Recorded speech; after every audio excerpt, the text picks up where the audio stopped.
As-tu déjà ressenti que ton absence le déchire de l'intérieur, bien qu'il fasse semblant que tout va bien, comme si ton silence était un miroir qui l'oblige à se confronter à lui-même? Comme si le simple fait que tu ne sois plus disponible commençait à blesser son ego plus que n'importe quel mot. Il ne le montre pas, il ne l'admet pas, mais au fond de lui, il y a de la colère, de la confusion et du désir. L'orgueil masculin est ainsi. Il préfère te perdre plutôt que d'accepter qu'il a souffert à cause de toi. Il préfère paraître froid plutôt que de reconnaître que quelque chose en toi l'a marqué. Et pendant qu'il fait semblant d'être fort, toi tu te demandes, lui, ça lui a-t-il fait mal? Est-ce qu'il pense à moi? Est-ce qu'il regrette? La réponse est oui, mais pas comme tu l'imagines. Et c'est là que le stoïcisme entre en jeu. Aujourd'hui, je vais te montrer comment arrêter de courir après lui, comment récupérer ton pouvoir émotionnel et comment blesser son orgueil avec élégance, sans un seul mot, jusqu'à ce qu'il ne puisse plus s'empêcher de penser à toi. Ce n'est pas de la vengeance, c'est comprendre comment fonctionne le désir, comment agit l'ego masculin et comment transformer ta froideur en une présence impossible à ignorer. Tu vas apprendre à éveiller le respect, le regret et l'obsession sans perdre ta dignité. Et si tu es prête pour cette transformation, commente ci-dessous. Ma distance le fait réfléchir. Cette phrase sera ton rappel, car tu n'as pas besoin de crier pour marquer son âme. Celui qui domine l'orgueil domine l'amour. Reste avec moi jusqu'à la fin, car dans les prochaines minutes, tu vas découvrir comment blesser son ego pour qu'il t'aime comme jamais. Il y a un pouvoir dans le silence que peu de femmes comprennent pleinement. Un pouvoir qui, lorsqu'il est maîtrisé avec la précision du stoïcisme, peut traverser les plus hautes murailles de l'orgueil masculin. Ce n'est pas le silence de la rancœur, ni celui qui crie pour attirer l'attention. C'est un silence conscient, élégant, stratégique. C'est un silence qui parle sans mots. Lorsque la femme apprend à se taire au moment précis, quelque chose d'étrange se passe dans l'esprit masculin. L'homme, habitué à conquérir, à poursuivre, à résoudre, se retrouve soudainement sans réponse. Son cerveau, programmé pour résoudre des problèmes, se trouve devant une équation incomplète.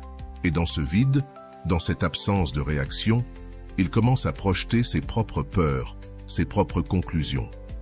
Que pense-t-elle? Pourquoi ne réagit-elle pas comme d'habitude? Est-ce qu'elle est avec un autre? Est-ce qu'elle ne m'intéresse plus? Ces questions commencent à tourmenter son esprit. Et à chaque heure de silence, à chaque message sans réponse, à chaque appel ignoré, la blessure dans son orgueil se creuse. Le philosophe stoïcien Épictète disait « Ce ne sont pas les choses qui nous perturbent, mais nos opinions sur elles. » Et c'est exactement ici que réside le pouvoir du silence. Quand tu te tais, il n'a pas accès à tes opinions. Il ne peut pas se défendre. Il ne peut pas se justifier. Il ne peut pas manipuler la situation. Il ne peut que faire face à ses propres pensées, ses propres conclusions, à son propre reflet dans le miroir de ton absence. Mais attention, ce silence doit être authentique. Ce n'est pas le silence qui attend désespérément d'être interrompu. Ce n'est pas le silence qui vérifie son téléphone toutes les 5 minutes. C'est le silence de celle qui a trouvé la paix dans sa propre compagnie, celle qui a décidé que son énergie est trop précieuse pour la gaspiller en explications inutiles. Les stoïciens pratiquaient quelque chose appelé indifférence vertueuse, la capacité de se détacher émotionnellement de ce que nous ne pouvons pas contrôler. Et tu ne peux pas contrôler ses réactions, ses regrets, ni ses décisions. Tu peux seulement contrôler ta réponse. Et quand cette réponse est le silence, tu réclames ton pouvoir. Imagine un instant ce qui se passe dans son esprit lorsqu'il attend ta réaction habituelle, les larmes, les reproches, les explications désespérées. Et à la place, il ne trouve rien. Un vide, un espace blanc, là où il y avait de la prévisibilité. Ce contraste, cette rupture du modèle attendu, commence à déstabiliser sa sécurité. L'orgueil masculin se nourrit de la réaction féminine. Il se renforce lorsqu'il peut prédire comment tu vas l'affecter. Mais lorsque tu retires cette réaction, lorsque tu lui refuses cette nourriture, son orgueil commence à vaciller. Il n'a plus de point de repère, il ne sait plus contre quoi se définir, il n'a plus personne à blâmer pour son mal-être. Marc Aurèle écrivait « le meilleur moyen de se venger est de ne pas ressembler à celui qui t'a fait du tort. Et c'est exactement ce principe que tu appliques. Tu n'utilises pas son jeu de manipulation, tu ne réponds pas à la froideur par de la froideur, au mépris par du mépris. Tu réponds par l'absence, l'espace, un silence qui le force à écouter ses propres pensées. La plupart des relations toxiques suivent un modèle prévisible. Lui blesse, elle réagit, lui se distance, elle poursuit, lui impose des conditions, elle s'adapte. Mais quand tu brises ce cycle par ton silence, tu réécris les règles du jeu. Tu crées un nouvel espace où il ne sait pas comment te gérer, ni comment te contrôler. Ce silence crée une tension psychologique insupportable pour l'ego masculin. L'incertitude commence à ronger sa confiance, le doute commence à infiltrer sa sécurité. Et à chaque jour qui passe, sans savoir de toi, sans pouvoir confirmer qu'il est toujours à toi, une petite fissure se forme dans son armure. Il est important de comprendre que ce n'est pas de la manipulation.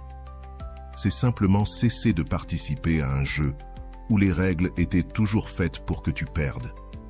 C'est réclamer ton temps, ton énergie et ta dignité. C'est décider que tu ne seras plus l'écho de ses actions, mais la créatrice de ton propre silence.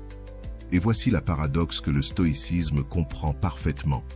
En acceptant que tu pourrais le perdre pour toujours, en étant réellement prête à aller de l'avant sans sa présence, c'est là que tu as le plus de pouvoir sur la situation. Pas parce que tu essaies de le contrôler, mais parce qu'enfin, tu te contrôles toi-même. Ce silence ne blesse pas seulement son orgueil, il le désoriente complètement.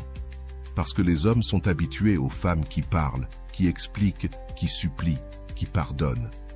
Mais au lieu de cela, ils trouvent une femme en paix avec son silence. Et cela, ils ne savent pas comment le gérer. Une présence dérangeante précisément à cause de son absence. Souviens-toi que le silence n'est pas seulement l'absence de mots, c'est aussi l'absence de réactions émotionnelles visibles. C'est ne pas montrer de douleur quand tu le vois avec quelqu'un d'autre. C'est ne pas exprimer de joie lorsqu'il te cherche à nouveau. C'est maintenir un calme imperturbable qui le pousse à se demander constamment « Que se passe-t-il à l'intérieur de toi ?» Le véritable pouvoir du silence réside dans le fait qu'il crée un espace où il doit se confronter à ses propres démons, sans la distraction de tes réactions. Et dans cet espace, dans cette solitude imposée par ton absence, il commencera à reconnaître ce qu'il ressent réellement pour toi, au-delà du jeu de l'orgueil et de l'ego. Avant de continuer, si tu es nouveau sur ma chaîne, profite pour t'abonner et activer la cloche pour continuer à recevoir mon contenu et t'aider à vivre une vie beaucoup plus épanouie. Les stoïciens croyaient que la souffrance venait de l'écart entre nos attentes et la réalité.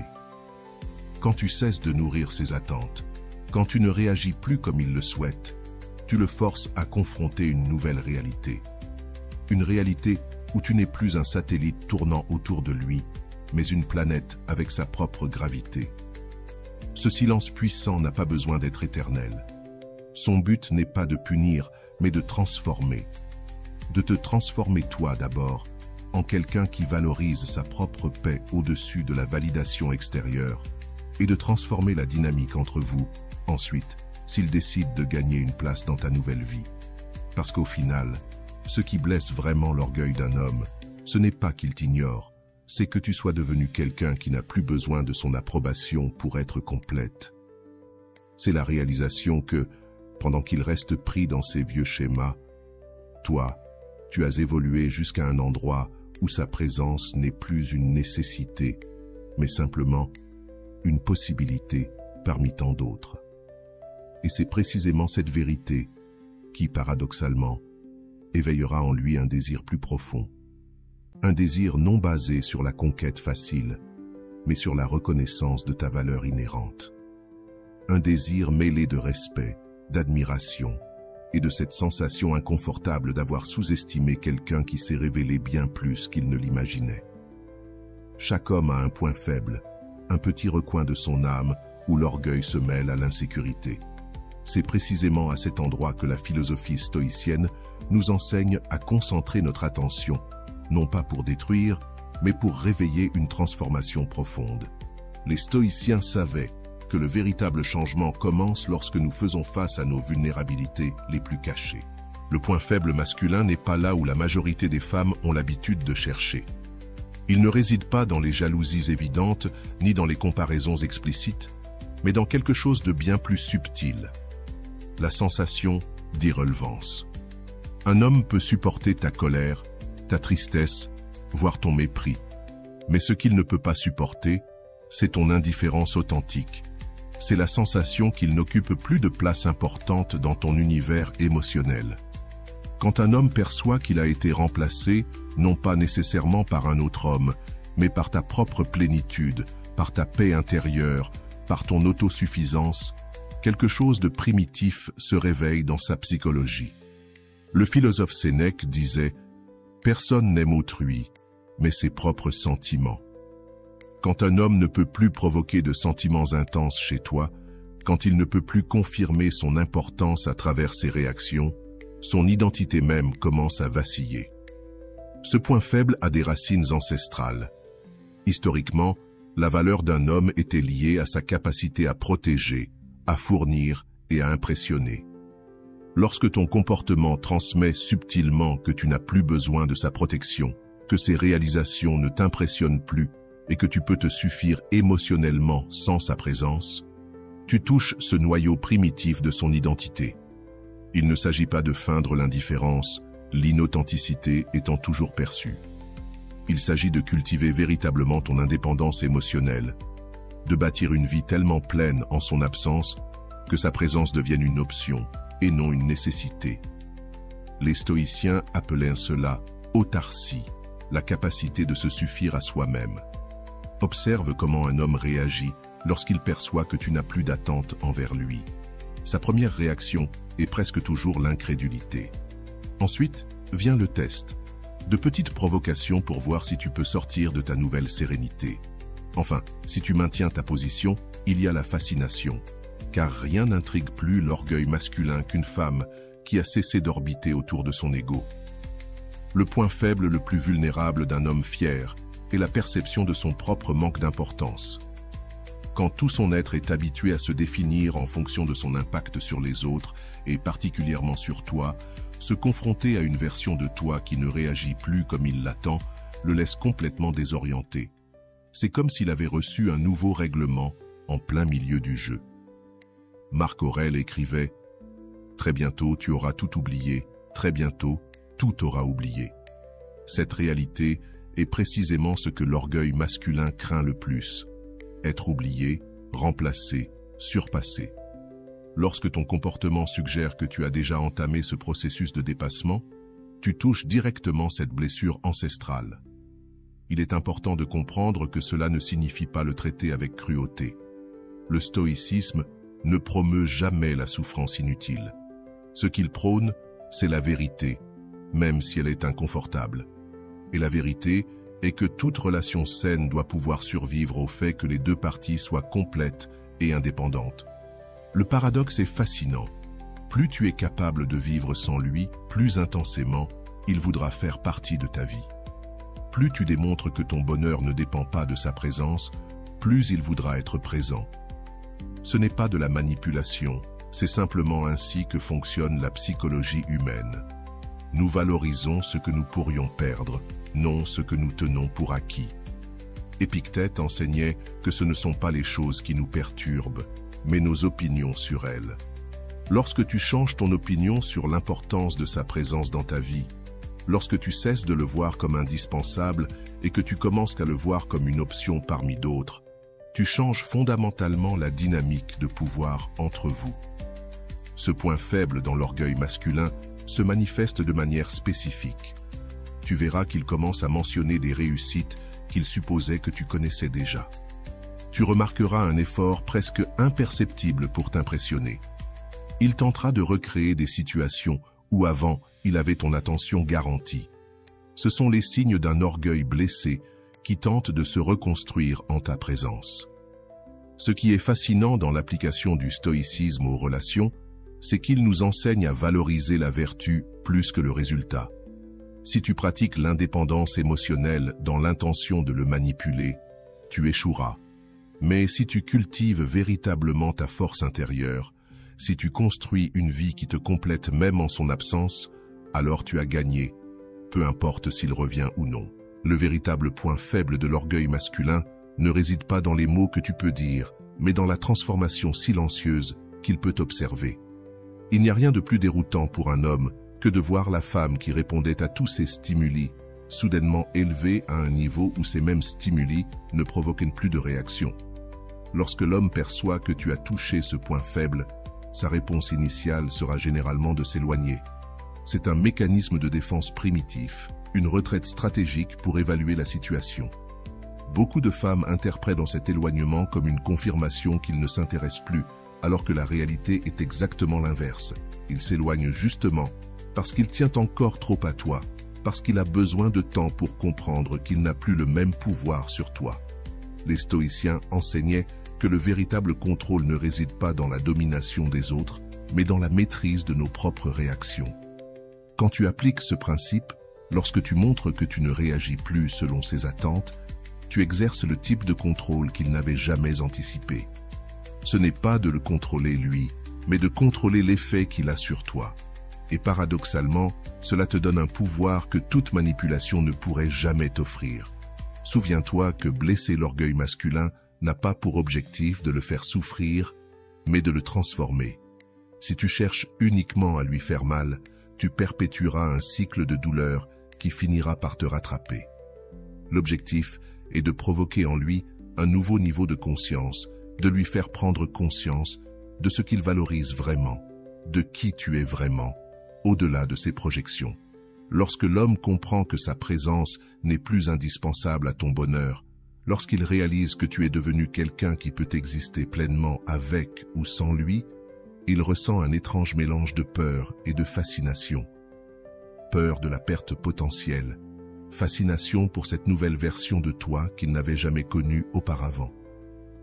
Ce point faible, lorsqu'il est touché avec la sagesse stoïque et l'intention de grandir et non simplement de blesser, peut devenir le catalyseur d'une transformation profonde, non seulement en lui, qui doit réévaluer sa valeur et sa place dans ta vie, mais surtout en toi, qui a découvert une force intérieure qui transcende toute relation. L'orgueil blessé d'un homme est comme un miroir dans lequel il peut peut-être se voir pour la première fois, sans les distorsions de son ego. Il peut voir combien de son identité était construite sur ta réaction, sur ton attention, sur ta nécessité. Et dans cette reconnaissance, bien que douloureuse, il y a une graine de croissance, ce qui n'aurait pas été possible sans cette crise. Et ainsi, paradoxalement, en blessant son ego, non pas avec malveillance mais avec vérité, tu lui offres une opportunité de transcender. En confrontant cet ego, tu lui montres un chemin vers une façon de se lier à toi, non pas basée sur la dépendance mutuelle, mais sur l'admiration entre deux êtres complets.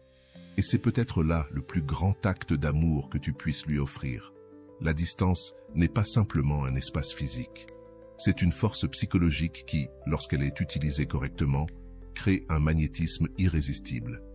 Les anciens stoïciens comprenaient déjà ce principe fondamental. Ce qui s'éloigne acquiert une valeur spéciale. Ce qui devient rare se transforme en trésor. Lorsque tu appliques cette sagesse à un homme dont l'ego a défini la relation, une transformation surprenante se produit. La distance magnétique est un art que peu de femmes maîtrisent. Il ne s'agit pas simplement de disparaître, mais de te rendre présent dans ton absence, de créer un vide qu'il puisse ressentir, même lorsqu'il est entouré de monde. Le philosophe stoïcien Épictète enseignait que ce ne sont pas les événements qui nous perturbent, mais nos interprétations de ces événements.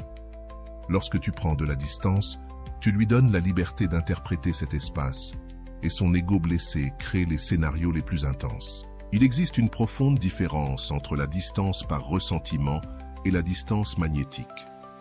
La première est réactive, elle naît de la douleur et cherche à provoquer une réponse. La seconde est proactive, elle naît de la force intérieure et ne cherche pas à obtenir une confirmation extérieure. Lorsque tu pratiques la distance magnétique, tu ne fuis pas, tu avances vers toi-même. Et cette direction de mouvement est cruciale.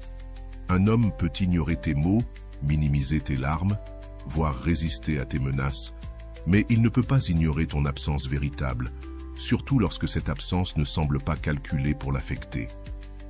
Lorsque ta distance transmet non pas un message de « regarde comme je m'éloigne », mais un message de « je continue mon chemin, avec ou sans toi », son ego se confronte à une réalité déconcertante.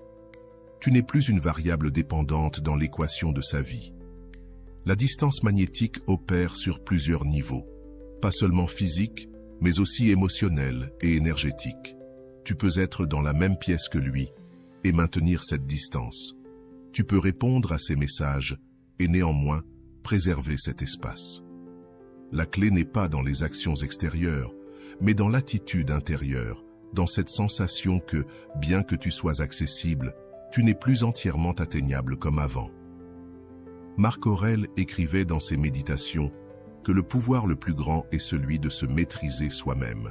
Lorsque l'homme perçoit que tu as pris possession complète de ton espace émotionnel, que tes portes ne sont plus grandes ouvertes, son ego ressent une perturbation, une sensation de territoire perdu. Un territoire qu'il pensait conquis et assuré. Les neurosciences modernes confirment ce que les stoïciens présentaient.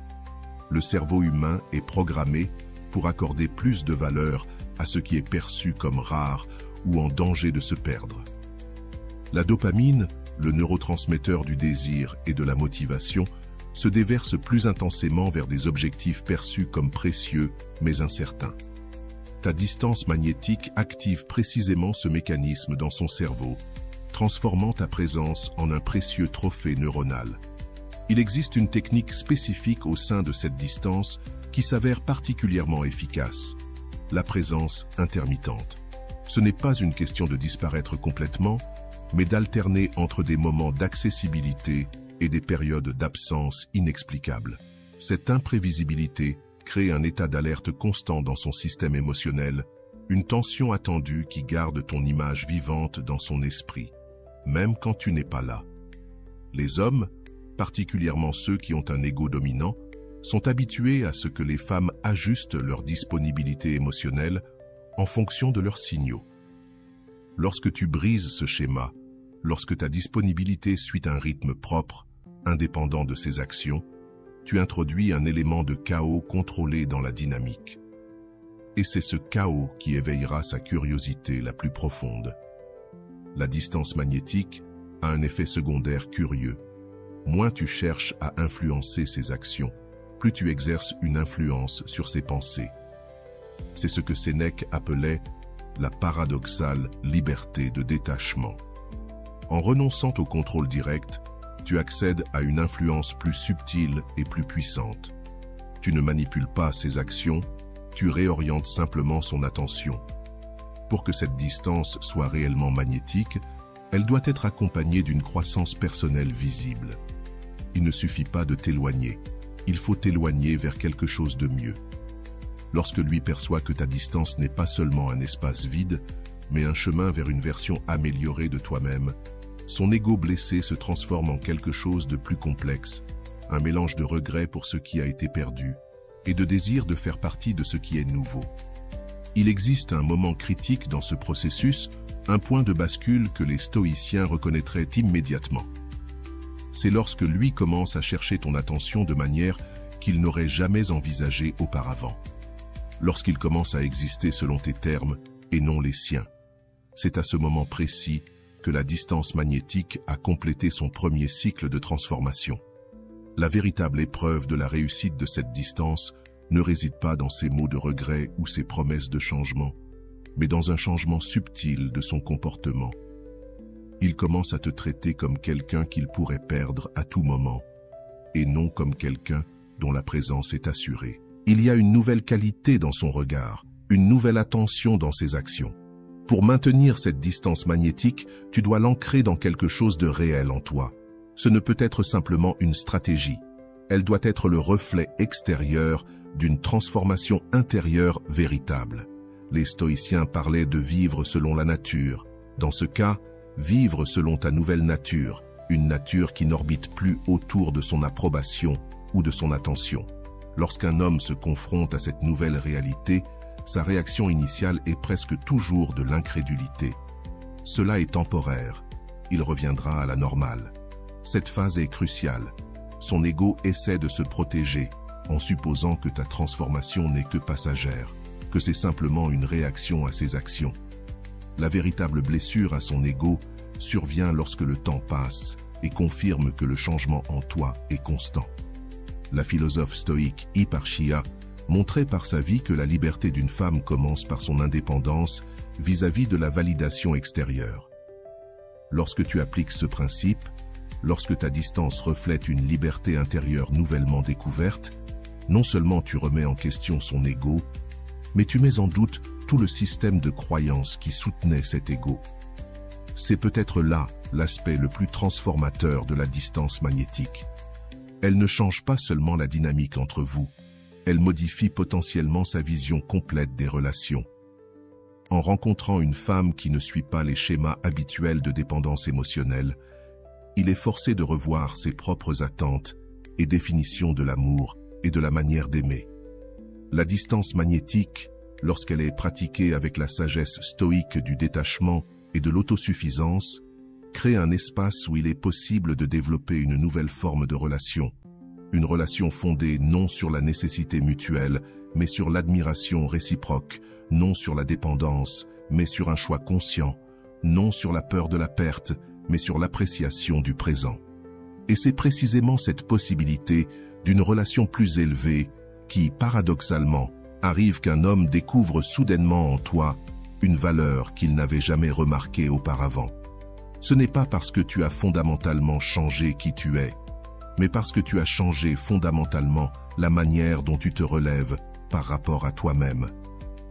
Et cette transformation, ce nouveau respect de toi-même, est ce qui finit par traverser les défenses de son orgueil et le connecte à un désir plus authentique, plus profond, plus durable que tout ce qu'il a ressenti avant. Le stoïcisme a traditionnellement été associé à des figures masculines, Sénèque, Marc Aurèle, Épictète. Cependant, il existe une application spécifiquement féminine de ces principes qui peut transformer complètement la dynamique de n'importe quelle relation. Le stoïcisme féminin n'est pas de la dureté ni de la froideur, c'est une forme raffinée de pouvoir émotionnel que les hommes ont rarement rencontré. Tandis que l'orgueil masculin se nourrit souvent de conquêtes extérieures, le stoïcisme féminin fleurit dans les conquêtes intérieures. C'est la capacité de maintenir la sérénité face à la tempête émotionnelle, de préserver ta dignité quand tout autour de toi invite au chaos. Lorsque qu'une femme incarne ces principes, elle crée un contraste si profond avec les réponses émotionnelles habituelles qu'un homme se trouve complètement déconcerté. Les stoïciens enseignaient que la vertu est le seul bien véritable. Pour la femme qui pratique ce stoïcisme, la vertu ne réside pas dans le fait de plaire, de s'adapter ou de se sacrifier indéfiniment. Elle réside dans le maintien de l'intégrité de ses propres valeurs, dans le fait de cultiver un esprit serein qui ne dépend pas de la validation externe. Et paradoxalement, c'est cette indépendance émotionnelle qui devient magnétique pour l'orgueil masculin blessé. Il existe une différence subtile mais cruciale entre le stoïcisme féminin et la simple indifférence. L'indifférence est passive, elle est l'absence d'émotion. Le stoïcisme est actif, c'est la présence du contrôle sur les émotions. Ce n'est pas que tu ne ressens rien, c'est que tu choisis consciemment comment exprimer ce que tu ressens. Cette distinction fait que ton comportement devient si déconcertant pour lui. Imaginons la scène. Il fait quelque chose spécifiquement pour provoquer tes jalousies, tes insécurités ou ta douleur. Quelque chose qui, auparavant, aurait déclenché des appels désespérés, des messages interminables ou des confrontations dramatiques. Mais cette fois-ci, il reçoit une réponse différente. Pas une froideur calculée, mais une tranquillité authentique qui suggère que son action n'a à peine effleuré la surface de ton nouveau monde intérieur. Épictète enseignait que nous devons distinguer ce que nous pouvons contrôler de ce que nous ne pouvons pas. Le stoïcisme féminin applique ce principe avec une précision chirurgicale. Tu ne peux pas contrôler ses actions, mais tu as un contrôle absolu sur ta réponse. Tu ne peux pas contrôler s'il te valorise, mais tu peux déterminer complètement ta propre valeur. Cette clarté de limite déstabilise un homme habitué à des femmes qui tentent de le contrôler lui, au lieu de se contrôler elle-même. L'orgueil masculin a un point aveugle significatif. Il est entraîné à répondre à une résistance directe, à un conflit ouvert. Ce qu'il ne sait pas gérer, c'est l'acceptation tranquille, qui n'implique pas de soumission. Quand une femme dit « non », non pas avec colère, mais avec sérénité, « je comprends ta décision, même si je ne la partage pas. Je respecte ton chemin, même si le mien est différent. » Cela désarme complètement les mécanismes de défense habituels de l'orgueil. La femme stoïque pratique ce que les philosophes appelaient l'indifférence envers les indifférents. La capacité de distinguer ce qui compte réellement et ce qui est simplement préférable mais non essentiel. Son bonheur ne dépend pas de s'il l'appelle, de s'il publie sur elle sur les réseaux sociaux ou s'il lui donne la place traditionnelle qu'il attend. Il dépend de valeurs plus profondes, son intégrité, sa paix intérieure, son développement personnel. Cette indépendance vis-à-vis des circonstances extérieures a un effet profondément perturbant sur l'orgueil masculin. Un homme peut être prêt à affronter ta colère, tes larmes, même ton mépris. Ce qu'il ne peut pas facilement traiter, c'est ta capacité véritable à aller bien sans son approbation. C'est comme si, soudainement, tu lui avais enlevé toutes les manettes qu'il utilisait pour influencer ton état émotionnel. Le stoïcisme féminin implique aussi une relation différente avec le temps. La femme stoïque ne réagit pas impulsivement. Elle observe, elle traite, elle réfléchit. Cette pause délibérée entre le stimulus et la réponse crée un espace d'incertitude insupportable pour l'orgueil masculin, habitué aux réponses immédiates et prévisibles. Imaginons à nouveau, il envoie un message ambigu, conçu pour réveiller ton anxiété ou ton espoir. Avant, tu aurais répondu en quelques secondes avec des émotions transparentes.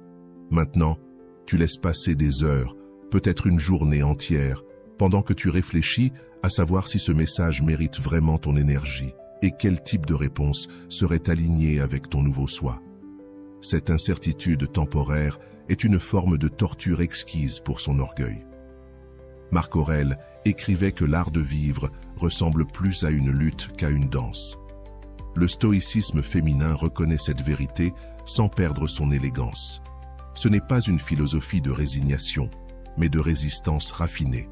Tu ne rejettes pas la lutte, tu en changes simplement les termes, l'élevant à un niveau où l'orgueil masculin n'a plus l'avantage automatique.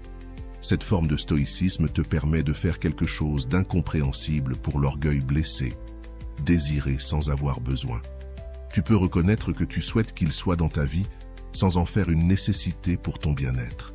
Cette posture est révolutionnaire dans une culture qui a appris aux femmes que l'amour est besoin, sacrifice, dépendance. C'est une forme d'amour qui ne demande pas la permission et qui ne cherche pas l'approbation. Lorsqu'une femme intègre les principes stoïciens, elle commence à évaluer un homme non pas par les émotions qu'il réveille en elle, mais par les vertus qu'il montre de manière constante.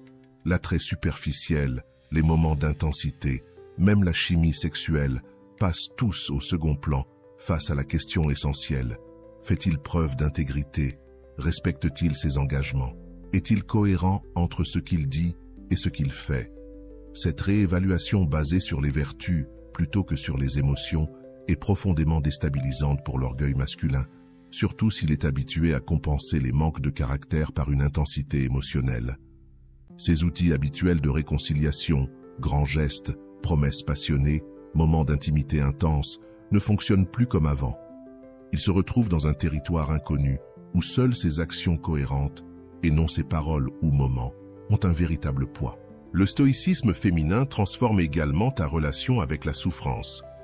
Épictète enseignait que la souffrance surgit lorsque nous insistons pour que la réalité soit différente de ce qu'elle est.